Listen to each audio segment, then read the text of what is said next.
We honor Americans like Jim Downing, a gunner's mate, first class of the West Virginia. Before he raced to the harbor, his new bride pressed into his hand a verse of Scripture. The eternal God is thy refuge, and underneath are the everlasting arms. As Jim fought to save his ship, he simultaneously gathered the names of the fallen so that he could give closure to their families. He said, "It was just something you do." Family Church, would you give Lieutenant Jim Downing a big Rock Family Church welcome?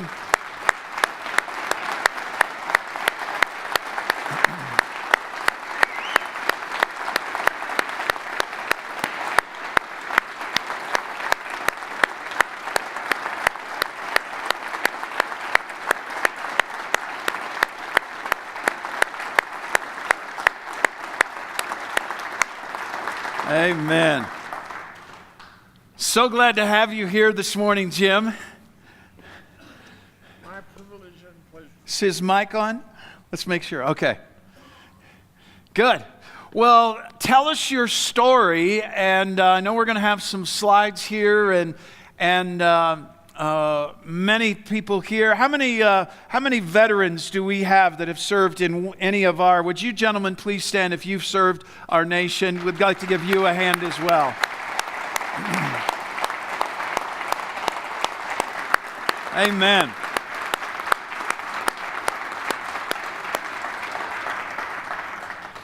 Well, Jim, December 7th is all locked in our minds and memories as just a marked day of history, much like maybe in modern day 9/11 has that same impact, that we remember where we were. And so I would love to just have you just take a few minutes, and we'll be opening up for some questions as well. And so I want you guys to be thinking of what would you like to ask a man of this caliber.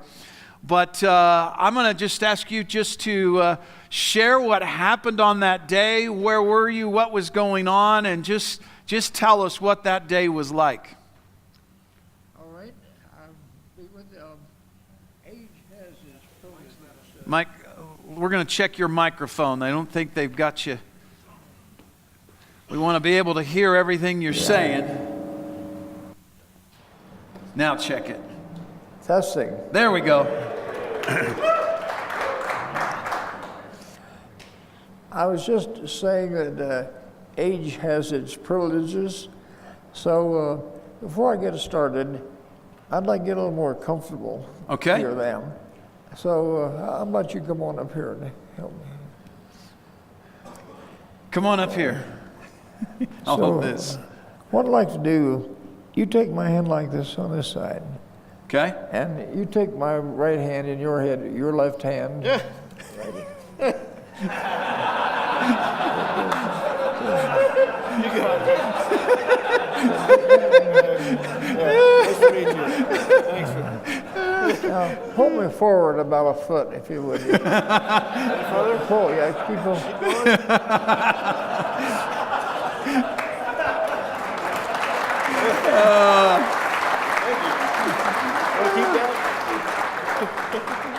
Here, I'll put that over here. I should have told you I was a little fragile. Could I just make a couple of preliminary remarks? Yes, for sure. Do you want your arm out? She's going to Here. get him a little more comfortable. That was priceless. Good one. Okay. I'll take the arm. Thanks. I'm generally asked, as a start off, the secret of my longevity. Okay. And so I like to talk about that. On my 100th birthday, I knew I would be asked the secret of longevity. So I looked online to see if I could find what somebody else had done on their 100th birthday. Okay. And sure enough, I found the story of this 100-year-old on his birthday was asked the secret of his longevity. He said, well, spend a lot of time outdoors. And then he went on to say that I was married when I was 25. On our honeymoon, my wife and I made a covenant. And that covenant was, whenever we had disagreement, the loser would go outside.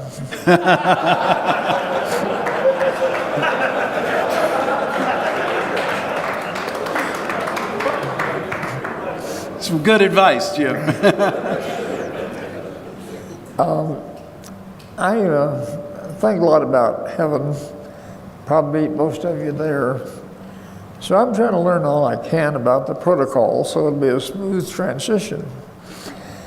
So I read a story the other day about this woman who arrived in heaven a few months after her husband. And naturally she wanted to see him. So they said, well, tell us more about him. Well, his name is Joe. Well, we've got millions of Joes up here. What's something specific? And his wife said, well, a few weeks before he died, he told me that if I ever looked at another man, he'd roll over in his grave.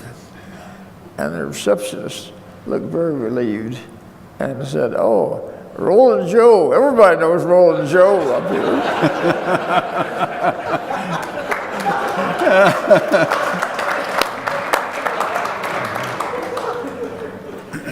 So that's all about the longevity. There you go. If I make it to August, I'll reach 104. That's my next birthday. When's your birthday? Which month? August 22nd. August, okay. Yeah. Okay, about Pearl Harbor, I've got some slides here. I'll comment on this as we go through, so if we can... you can back up and so you can kind of see over your shoulder a little bit. Yeah.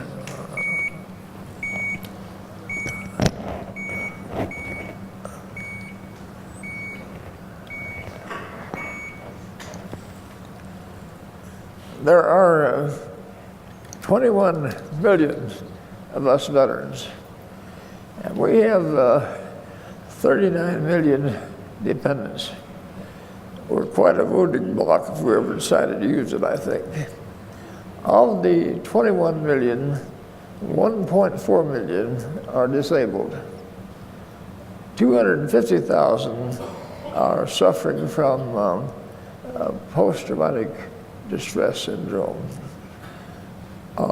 39,000 are homeless. And there is an average of 20 commit suicide every day. Wow. But I can't think about the veterans without shedding a tear for the missing in action. Till I studied this a few months ago, I had no idea how many there are. But according to the government that tracks that, 83,000 missing in action. Wow. So, as I said, I like to shed a tear for them as well as the living veterans. I've got this over. Hit the next slide. Yeah, the next one. I talk to students quite a bit, and I like to ask them, what is the cause of war? When I was a sophomore in high school, I had a good relationship with my principal.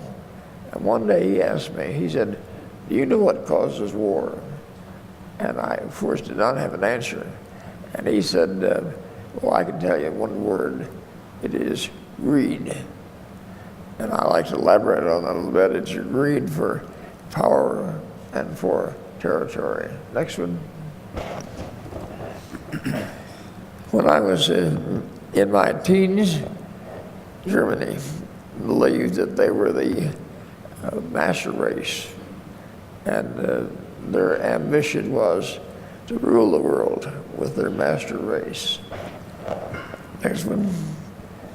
In Japan, it was about the same thing, where the Japanese planted in the minds of their people that they were destined to rule the world as another master race. And it seems like in every generation, there's some dictators that feel they have a right to rule the world, including today. We've got a few of that ambitious. Okay, next one.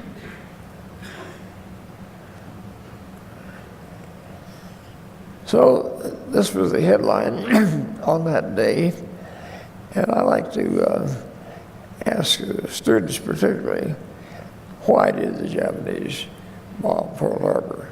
So we'll come to that in a little bit. Okay, next one.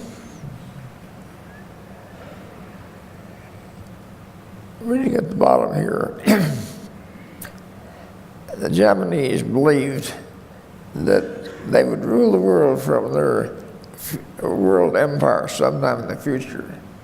The sun goddess Amaterasu, 2,500 years ago, let it be known that that was the destiny of the Japanese people. Next one.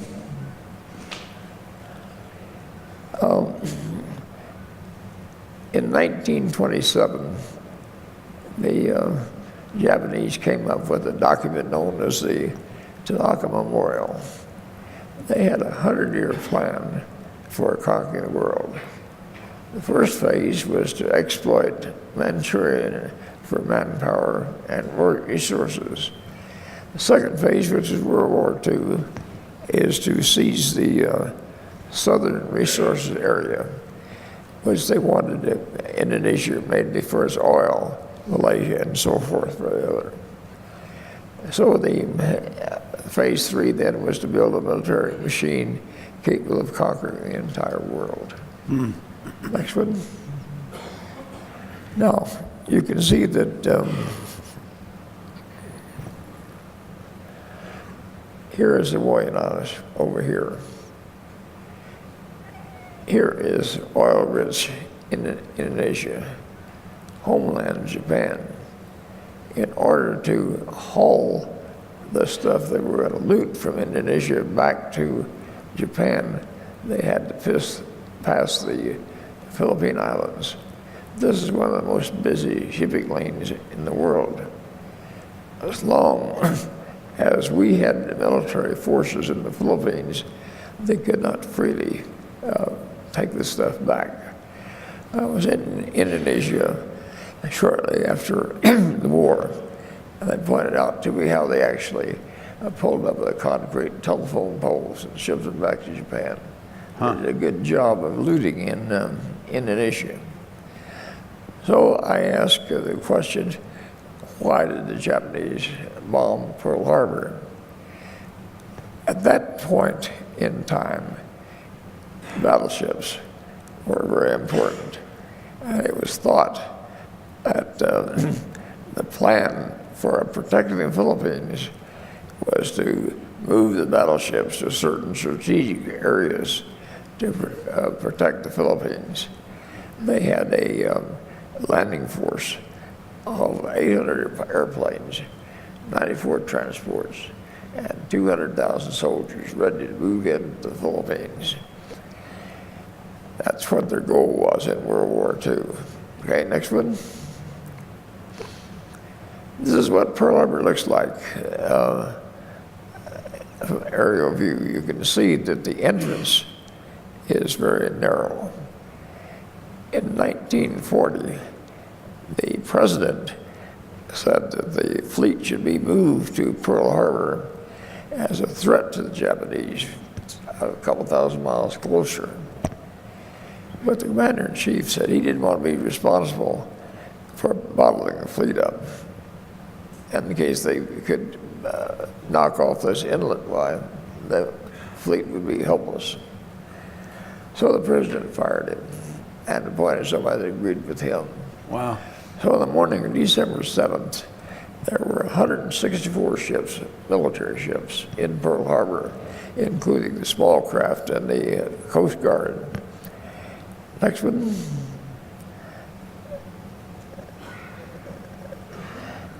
This is what the battleships look like.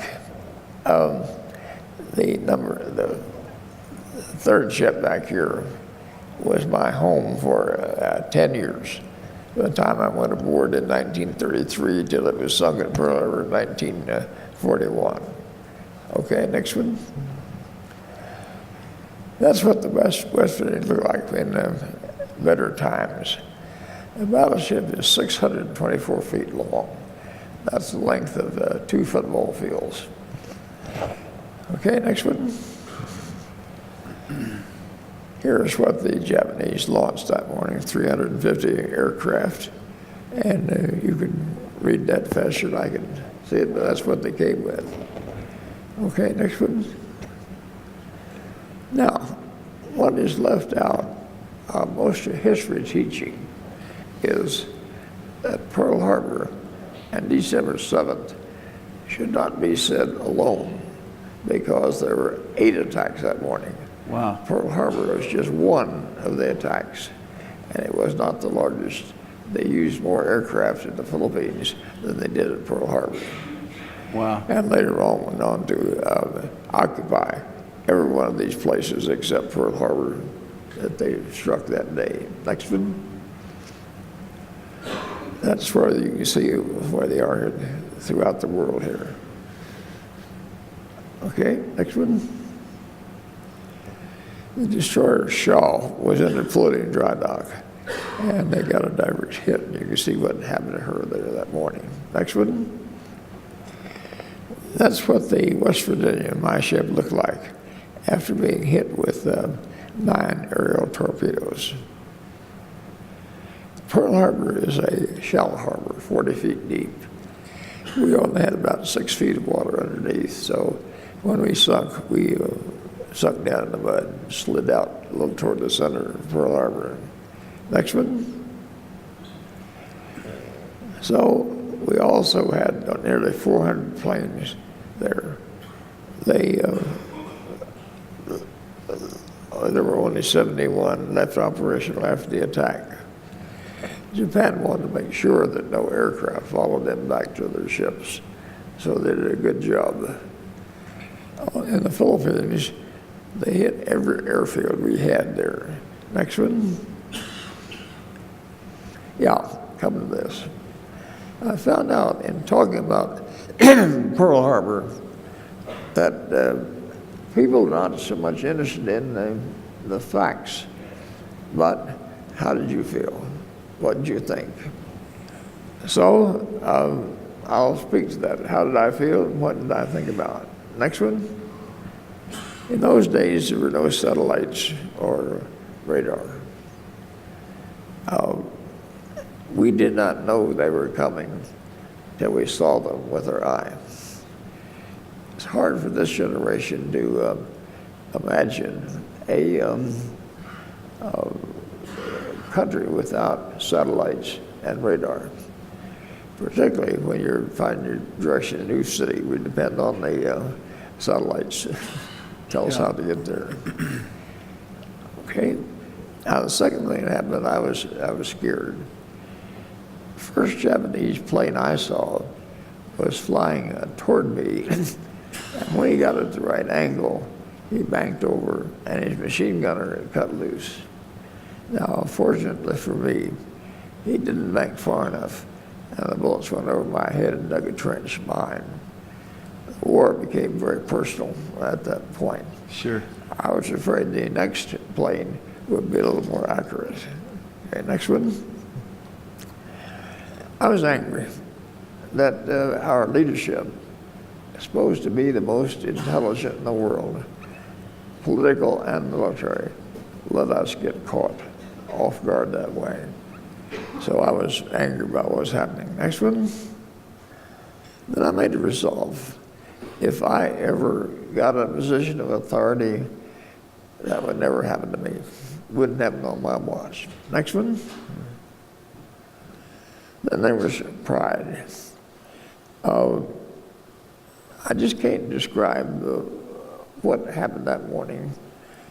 Everybody was a hero without training, without leadership, and without regard to their own safety. Everybody instinctively did the right thing. So in my estimation, everybody that morning was a hero. And the rest of you veterans in the other war, everybody's a hero. I sometimes say if the Department of Defense decided to decorate everybody that deserves it, they'd have to buy a copper mine in Utah, and a cotton field in Texas, and a dye factory in Hong Kong to mold all the metals and weave all the ribbons that are deserved. I think maybe this looks next. I think maybe I got that up there. Oh, that's what Battleship Row looked like after the torpedoes and bombs had been dropped. Each battleship carries about 1 million gallons of crude oil. And as it began to leak, the Arizona was so hot that it burned on top of the water.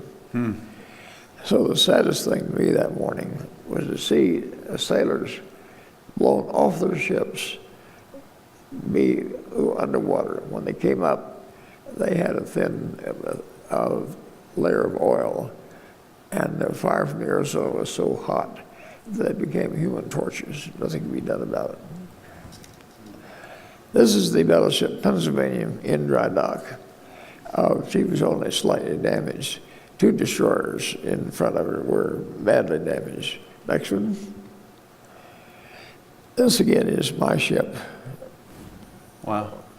Over here. We were moored alongside the Tennessee.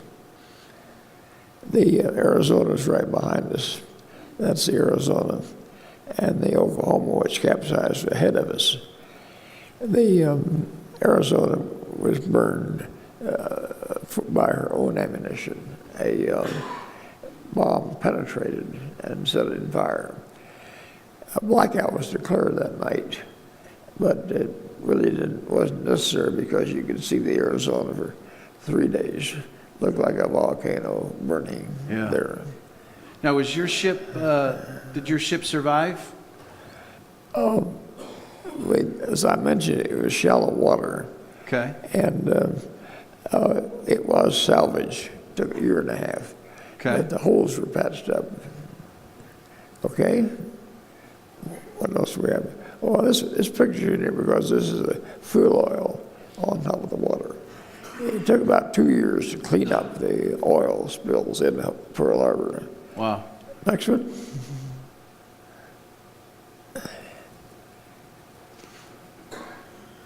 Yes. In 1983, President Reagan made a speech entitled Peace Through Strength. He coined a phrase that I hope everybody will memorize, and that was that weakness invites aggression. Weakness invites aggression. The Japanese capitalized on our weaknesses. I mean, they had success. Okay, something else. What else we got up here? Pearl Harbor survivors have a motto: remember Pearl Harbor, keep America alert. I like to add to that, keep America strong. Next one. So I say to the younger generation, big students, you get the leaders, go ahead. Get the voters, get the taxpayers, Yeah.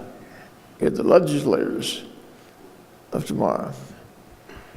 Keep America so strong in cyberspace, in space, in the skies, on the ground, on the sea and under the sea, so strong that no enemy will even think about attacking us.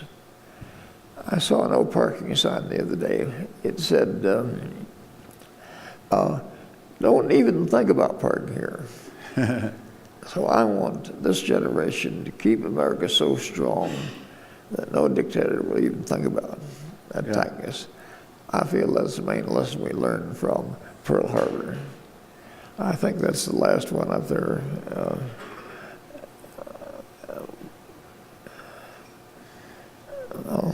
Look at that handsome young man.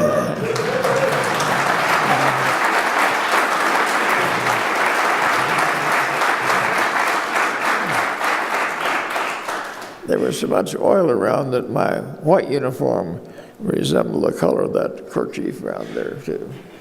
It took me 3 weeks to get the oil out of my hair. Okay, I think I got one or two more here. Oh, yes. Pastor, you were going to say something about this. Yeah. I think later. Now, I'd like to make one other remark, and then we'll open it up for questions here.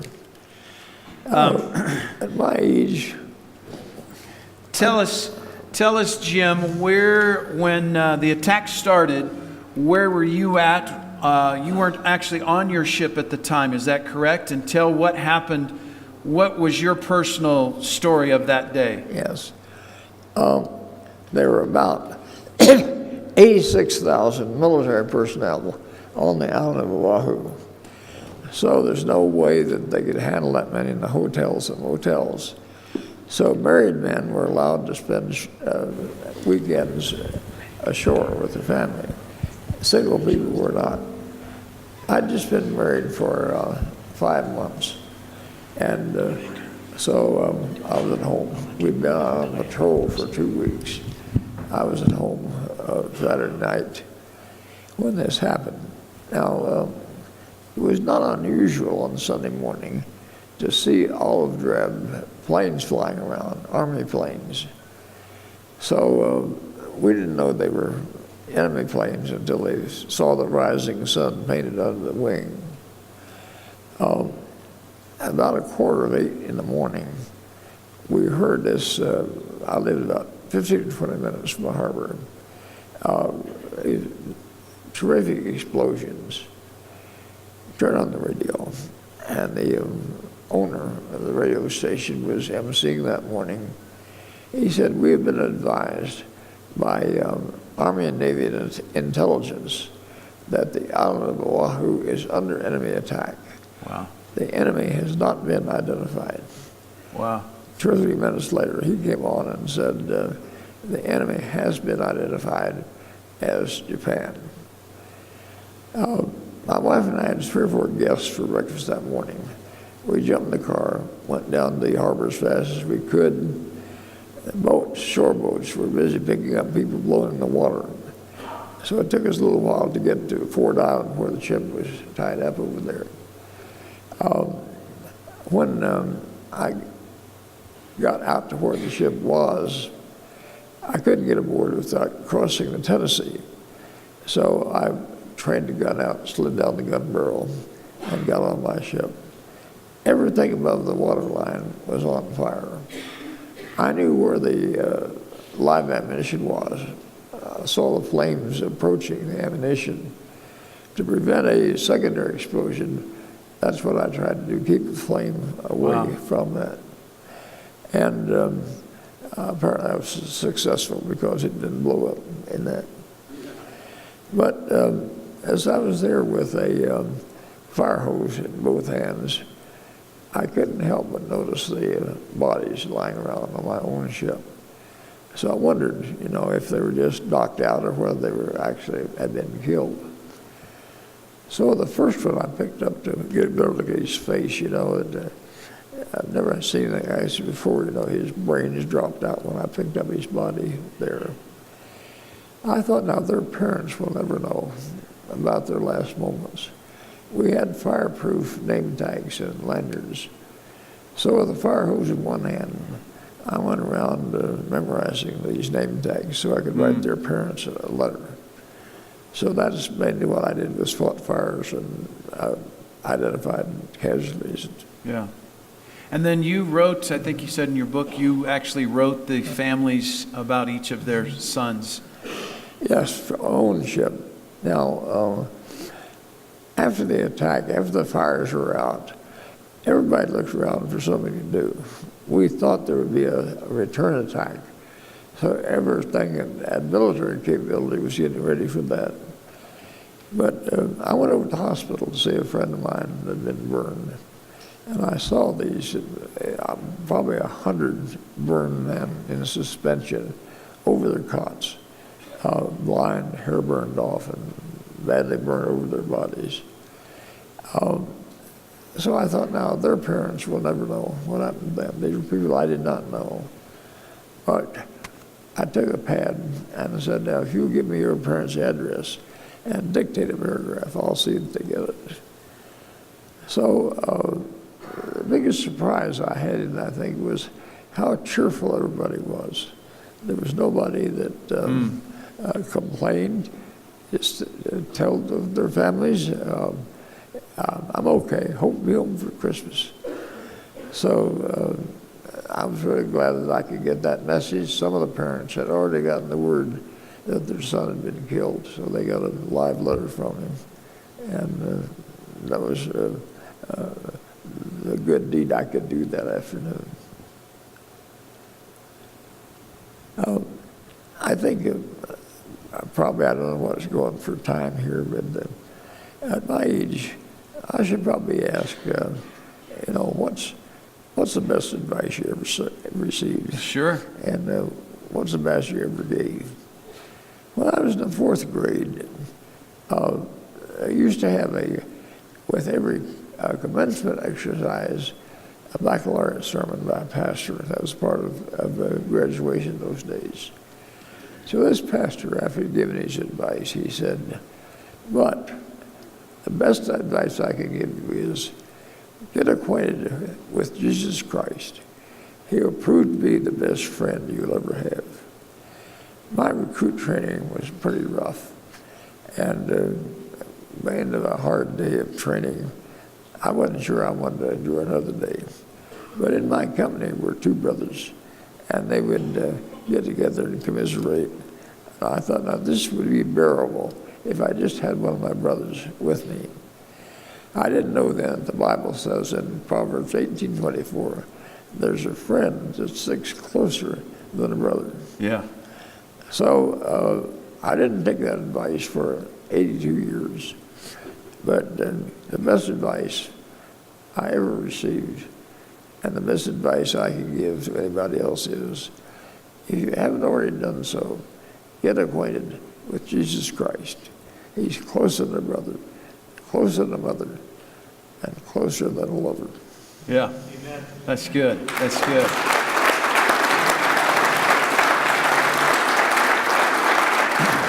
Now, on December 7th, you were already a Christian at that time, correct? Yes. And so what year did you give your life to Jesus Christ? And how many years have you been a follower of Jesus? I became a Christian in April 1935. And I think the math will prove out on that to be 82 years. Wow. Isn't that awesome? Amen.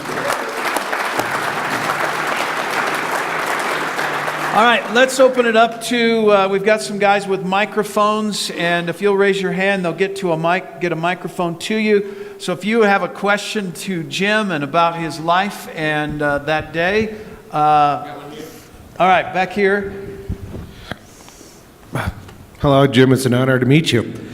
I'm sure there's some Japanese survivors of the attack that are still alive. Have you ever come face to face with one of them? And if you did, how did that go?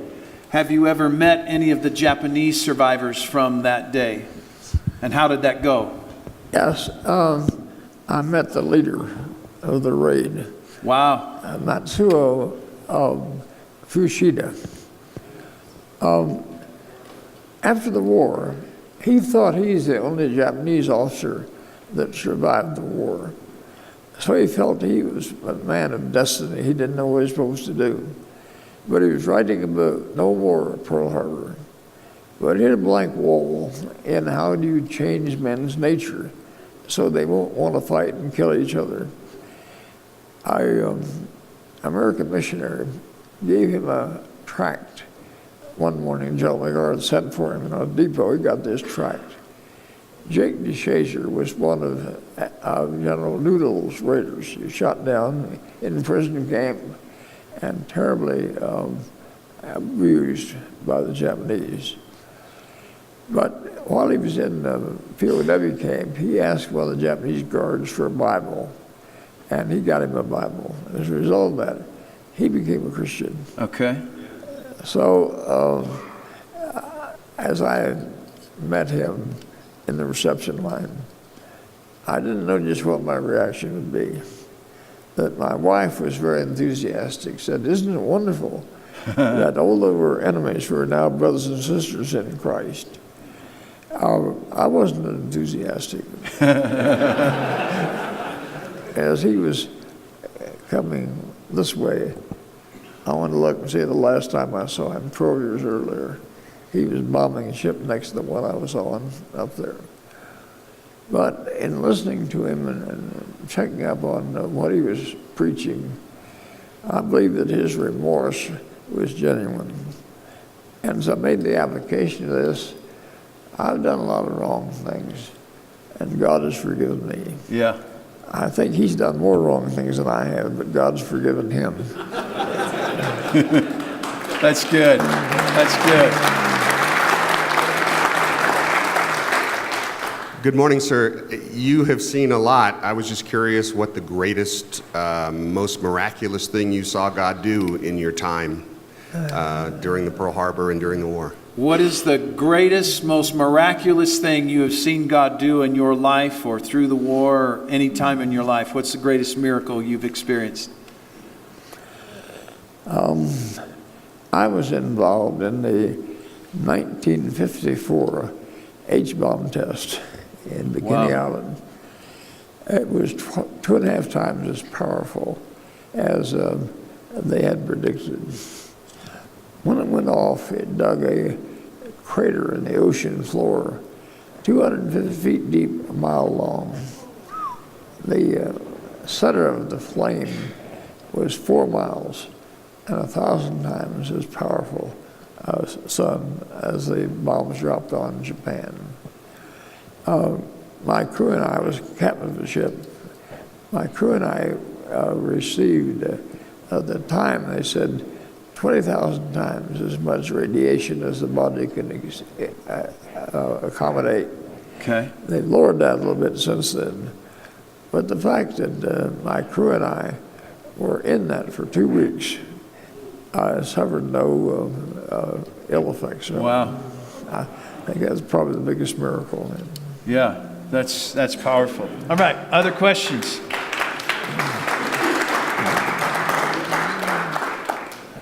You're telling me in a room this size, there's not more questions? Here's one. Okay, let's go ahead, Bill. I'll take one. Of your shipmates, how many of your shipmates from your ship in Pearl Harbor survived? How many shipmates survived? In the H-bomb test we're talking about. No, at Pearl Harbor. Oh yeah, back to the battleship. We had 105 casualties. How many men were on your ship? Yeah, 1,500. So the Arizona lost 1,177. The Oklahoma 419. We were third with 105. Okay. Okay. All right, other questions?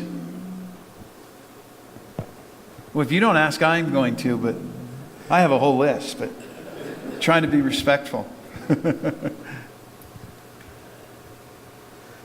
Check. Okay. Sir, I'm just wondering, you tell your story clearly, and I understand what you've said today. And I'm wondering, I'm always interested in, I'm a little nervous. I'm always interested in emotional pain because it rides so closely to healing. And I'm wondering for you,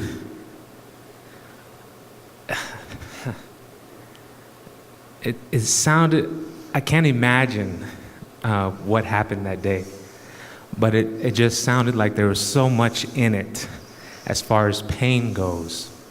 Emotional pain, what you've seen, maybe what you felt physically.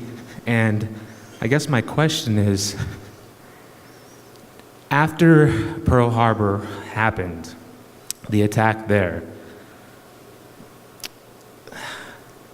did you have to revisit some memories of that day to go back, feel some emotional pain, and heal? Or were you able to process everything that day and not have to feel it again later on? All right, so in case you're wondering, he's not jamming out to music up here. This is his listening device. He's asking about the emotional pain. And I think one of the things that so many soldiers today face, the post-traumatic stress disorder. We didn't have that classified in your time.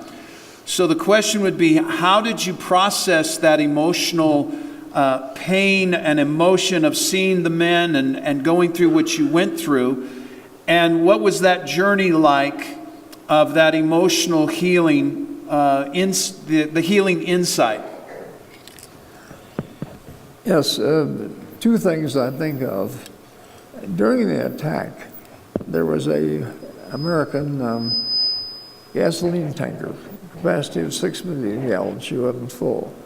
Across the harbor, I was 400 yards from it. The Japanese sent in 75 fighters, and they didn't have any targets. They had light bombs and machine guns, and were like swarms of bees attacking this tanker. I thought they were going to hit a vulnerable spot any moment. And so my conversation with God was, I'll be with you in a minute. And when I survived that minute, I'll be with you next minute. That went on for about 30 minutes. But during that experience, I had the greatest peace I've ever had in my life. And I think that was anticipation that I'd be in God's presence pretty soon. So I learned a lesson out of that. And that is, if there's real danger, the peace of God is very clear. 92% of what we worry about never happens. So I think that God does not answer false alarms. That's good. So that's what I've learned. So in this particular thing, the post-traumatic distress syndrome, that I've done some study on this, and I know a person that runs a rehabilitation center. Now, out of 21 million veterans, only 1/4 of 1 million suffer from this. And what the medical profession is saying now is that it does not originate in the military. There's been a previous catastrophic event, and this merely enlivens it. So in treating it, they're going back to the original tragedy that happened. So I don't worry much about anything, because if there's real danger, the presence of God will be just overwhelming, a peace that passes understanding. If there is real danger, have that peace. If I'm all bent out of shape about something, I'm not sure what's happening, it's probably no danger in that. So I can live with it. I live a day at a time. I feel that what life is about is a meaningful relationship with God, family, and friends. Yeah. I can't do anything about yesterday, it's history. I can't do a lot about tomorrow. So the way I deal with this, it's history, nothing to think about. Don't meditate on it, don't review it. Forget about it, it's history, nothing I can do about it. Yeah. Okay, we have a lot of men that are married here, men that hope to be married here. Tell us about your wife and give us any marriage secrets or insights, because you were married, I think you said 68 years? Yeah. So, talk to us about your wife, and she has passed, but tell us about that relationship and any marriage insights you would share with us as men. How do we be better husbands? Yeah. Well, I do some weddings occasionally, and I have a job description both for the husband and the wife. Okay. And for the husband, what I tell them, your main job is to keep her reassured every day of her life that she's still the most important person in your life. Women are more insecure than men, and they pick up little clues that make them wonder if they're slipping. So that's the main job of the husband. It may take several times a day, but he never doubts she's still the most important person in your life. Now, the wife's job description is a little bit hard to pin down, but in 2 Peter chapter 1 through 3, there's about 14 adjectives, and they're all talking about the same thing. You can tell your wife if you want to, this is their job description. Hopefully she's watching live feed. Well, the only real affirmation that amounts to something, the husband, is his wife's affirmation. I've had far more accolades than I deserve, but if my wife didn't approve, the other was practically meaningless, you know. Yeah. So keep me affirmed. She'd keep me affirmed if she has to fudge a little bit on how wonderful he is, how great he is, and how successful he is. He's the king of the household. Your wife is the queen, but she should make you feel like the king. Okay. Now just remember your part, men, not her part. You remember to do your part, okay? Tell us then about your family, your children, grandchildren. Give us a little window there. Yes, we had 7 children. One son went to heaven prematurely. We have 9 grandchildren, 9 great-grandchildren. And as I said earlier, life is about a meaningful relationship with God, family, and friends. Yeah. So we have a great relationship. How old are your children? One of my sons told me once, he said, you know you're getting old when you lie about the age of your children.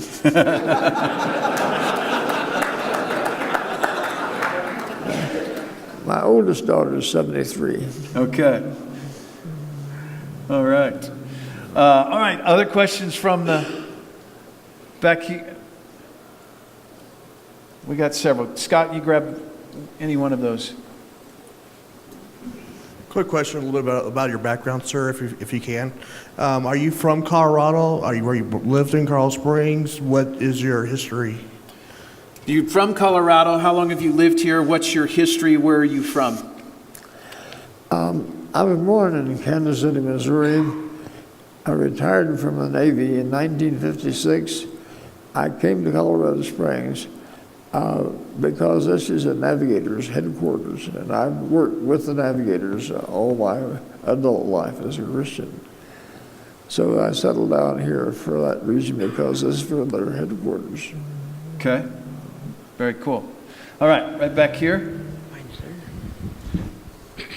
Hi, Jim. Can you tell us if there's any truth to what we have heard the night before December 7th? Was there a church service held on your ship, or was it held on the Arizona, or was there no service held? If you can tell us about that. Question, was there a church service held on one of the ships the night before the attack? I guess there's a story that's out there? I'm not aware of it, but the navigators' headquarters, home there, had a rally, and I was in charge of that rally, December 6th. But everything was normal. We had no warning and no concern about it, so it was a regular meeting. And we didn't know that it would be the last Saturday night for some of the guys that were there. Yeah. Share how, through the navigators, how that you, when you re-enlisted, you could pick your ship, and how you guys were intentional on getting believers to the various ships to share Christ. Yes. When God put the navigators on ships. He's probably the only one that knew that is a perfect laboratory for evangelism and for disciple making. There's very little interference, no radio, no TV, at least it used to be, none of that.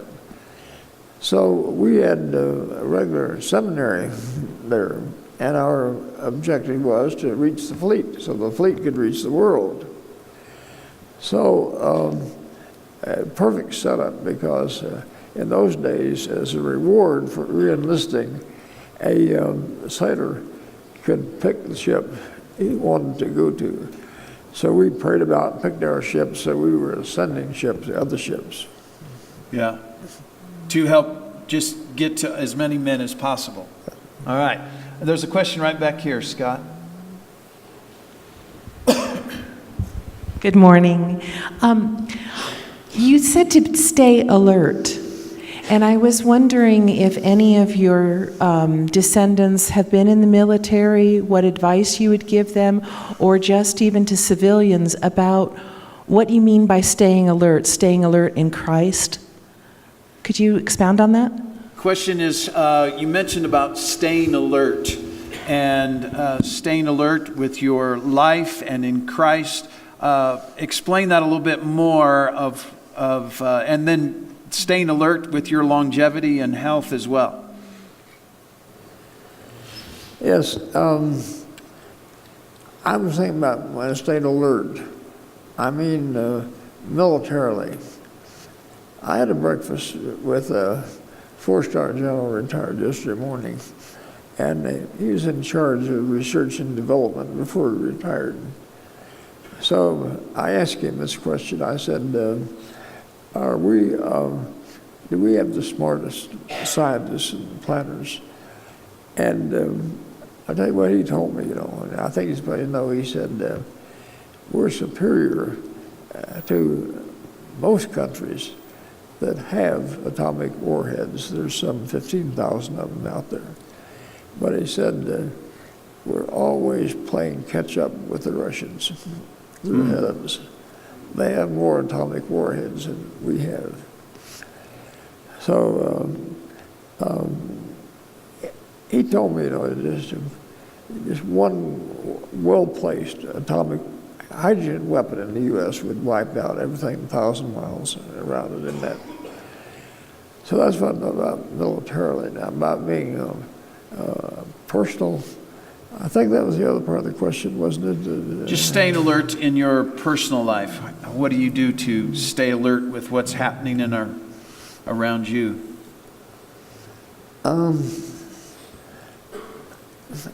I guess my first thought would be, I don't know that I am. But I think I like to know what's going on. I asked this general yesterday, I said, now, the last time that North Korea fired a rocket, it exploded just a little bit off after it was launched. And the newspapers were asking the question, was this some outside force that made it blow up? And he said, we have that capability. Oh, we do. We have that capability. Yeah. All right. Tell me this. Does longevity run in your family with your parents and any grandparents? To live 103, coming up on 104, is rather unique still in our culture today. Tell us about your generations behind you. Yes. When we opened up, I talked about the long answer. I didn't mention the short answer. Did I choose good grandparents? Did I say that? Okay. But it is a matter of inherited genes, I think. My great-grandfather lived to be 94 when there were no antibiotics or any basic things to have. Right. So I think there's not much you can do about it. You either have the genes or you don't. Good luck. All right, another question.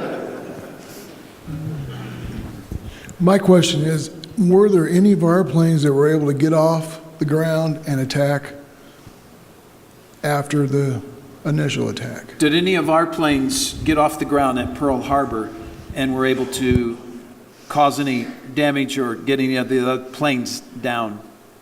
Yes, some fighters got off the ground. The number I think is 6 that did. Wow. But Wheeler Field, which is our fighter base, we had over 40 fighters. The arrangement for security at the time of the attack was the Navy was responsible for anything beyond 50 miles out to sea. The Army was responsible for everything else, and the Marines were responsible for internal security. The military brass figured the greatest danger to us was sabotage. So all the airplanes were grouped together in bunches. So all you had to do is hit one, you got a whole bunch of them. Wow. Okay. Any other questions? Right here? And just hit the microphone. Go ahead. Jim, thank you for coming out this morning. Would you please highlight some of your experiences immediately following Pearl Harbor in the weeks and months of that famous day? Share your experiences of the weeks and months right after Pearl Harbor. What was that like? I think that most of us, if not all of us, never even allowed our minds to say we're going to suffer defeat. Okay. We didn't know how long or what it would do, but we were prepared to do that. And it was, we're going to win this from the beginning. I mentioned it, or did I, that I was on the salvage crew of the West Virginia. It was salvaged a year and a half to raise it and patch it up and take it back to the States. So that's what I worked on. I got orders then to a new battleship. Had to go to Washington, D.C. to go to school. They needed an instructor and pulled me out of the class to be an instructor. So I rode out the war in Washington, D.C. Okay. All right. Jeff, right here. Oh, same thing. All right. Over here, we got a couple right here. Hey, sir, good morning. I just want to say thank you for your service. What was it like when you found out, when we won the war? I mean, like, what was your mindset like, and just the rest of the guys that you were with? I mean, like, what was that feeling like? What was it like once you saw the war was over, the Japanese have surrendered? What was that emotion like? I think we finally did it. Okay. It seemed like kind of dragged out. The end was clearly in sight. The Japanese are a strong enemy, and they don't give up. Yeah. Okay. Oh, that was his question? All right. Scott? Hey, Jim, I have an easy question for you. How do you sustain your faith for more than 80 plus years? How do you sustain your faith in Jesus Christ for over 80 years? In the Bible, the word heart is mentioned more than 1,000 times. And that makes it clear the main subject in the Bible. So there's a lot of mechanical things we can do, I think. But if there's a verse that summarizes those 1,000 verses on the heart, it's Proverbs 4:25, which says, "Keep your heart with all diligence, for from it are the issues of life." The NIV says, life spring. So I feel, the answer to this is rather simple. If we keep our heart right with God, why, it gets better all the time. Yeah. And that's always the thing to reinvestigate the bottom line. Is my heart right with him? And 2 Chronicles, 7:29, I believe it says, the eyes of the Lord go to and fro throughout the whole earth to show him strong in behalf of him whose heart is perfect toward him. That's what God's looking for. Yeah, keeping your heart right. Jim, I want to say thank you so much for being here and for speaking with us. It's wonderful to hear the wisdom of a man who's been on the earth for a good amount of time. Those of us today haven't been through everything that you have in the history of our country, and I just wonder if you'd have any advice for young, middle-aged, and maybe even slightly older than middle-aged men in this room who are currently living through some pretty tough political times, and how do we heal divides in our community and bring goodness out of it? Advice for the young men in the room and facing the things they're facing in their culture. It's different than yours, but what would you say to the young men in the room as they approach their destiny? I've got a short answer to that, which I think is good. Okay. And it's 4 words that begin with the letter D. The first one is discover your gift. 1 Peter 4:10 says, we've all been given a gift. It's with things we can do better than anybody else, more fulfilling. Everybody has a special gift, but not many people, not nearly all people have discovered that gift. Yeah. So that's the first 4 words. The second is dedicate your gift to a higher purpose than yourself. There's a high suicide rate among those who use their gift for personal fame and fortune. Needs to be dedicated. Billy Graham was offered $1 million a year to go on late night TV opposite Jack Parr. He's the only evangelist who has a star in the Hollywood Walk of Fame. He could have had a career as a Shakespearean actor. He could have had any job he wanted in Hollywood. For 40 years, he was listed as among the 10 most admired people in the world. I think he's glad he dedicated his gift and his communication skills to other people. Yes. The third is develop your gift. Dr. Ben Carson, I followed him long before he got in politics. The greatest brain surgeon in the world. And people came all over the world to listen to him. He was a strong Christian. He could give his testimony in that. So I think I like Old Testament evangelism better than I do New Testament evangelism. That God told his people, if you obey me, the pagans will come to you to find out how do we get in on this. Yeah. So instead of going to them, they come to us. I'm not a prophet, but I think the length of your obituary and what's on your tombstone will be relative to how much you develop your gift. That's the third word. It's good. It's good. Then the fourth word is deploy, military term.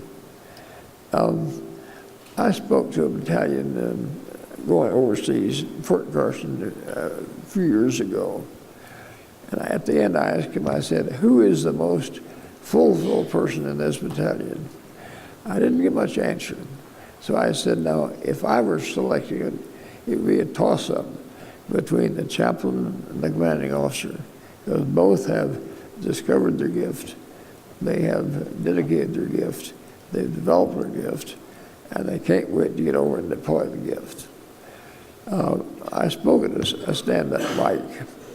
The minute I sat down, the commanding officer, we'd had breakfast together, came up and pointed his finger in my face and hit me on the shoulder, and he said, I am the most fulfilled person in this battalion, don't you forget it. So that's my advice to people who just got out of college, young men your age, or a person in an assisted care home. That's good. All right, time for one more question. Is there one more? I thought I'd seen another hand. Right over here. Philip, you get it. Thanks, Jim, for serving our country. Could you advise fathers? Advice for fathers. Yeah, I do. John Dewey is considered to be America's greatest educator. And he said, example is not the best way to teach. It is the only way. That's good. That's good. So live it out. Yeah. Okay. Men, I want to tell you about Jim's book. It's called The Other Side of Infamy, My Journey Through Pearl Harbor and the World of War.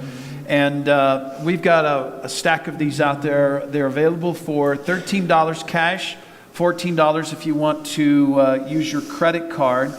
And so Jim's assistant will be out there selling the books. And then we're going to wrap this up. Jim's got another. Last week he had, or 2 weeks ago, he had 16 speaking engagements in 5 days.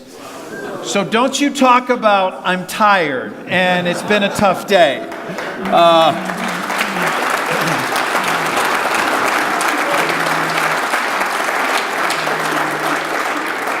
And Jim, we just truly honor and thank you for coming.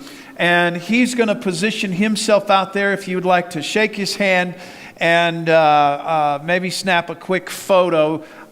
Here's all I would ask. There's a lot of guys here, and just if you have a long-term question or something, if you want to wait to see if he has time, let as many as can just greet him and shake his hand, his real hand.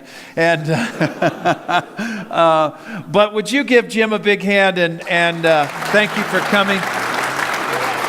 Thank you, sir. I'll take this one.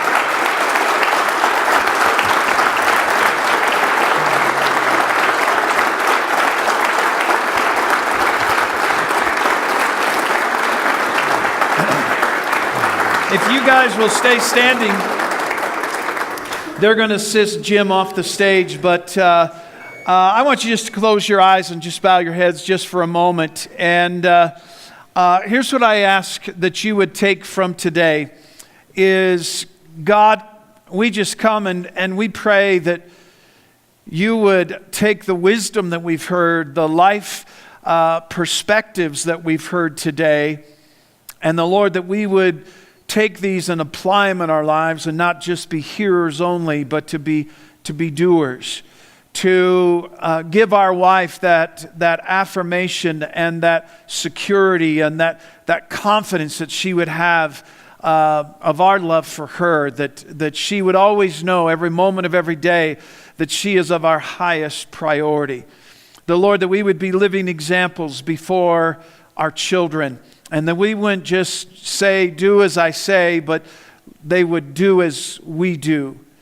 And God, I pray that as we discover our gift and define and deploy the gifting, the callings that you've placed within us, Lord, help us to take that gift and make the most of it in our lifetime.